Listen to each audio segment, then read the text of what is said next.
من ربك؟ الله. ما دينك؟ الإسلام. من نبيك؟ محمد صلى الله عليه وسلم. ما كتابك؟ القرآن. أين الله؟ في السماء مستوى على العرش. ما الدليل على ذلك؟ الرحمن على العرش استوى. ما معنى استوى؟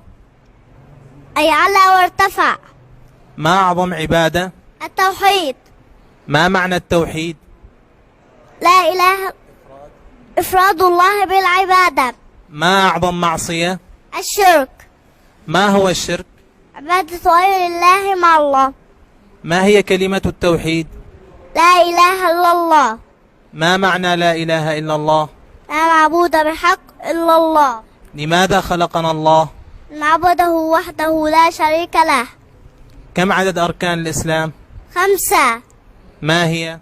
شهادة أن لا إله إلا الله وأن محمد رسول الله، إقام الصلاة وإيتاء الزكاة وحج البيت ما استطاع إليه سبيلا وصوم رمضان.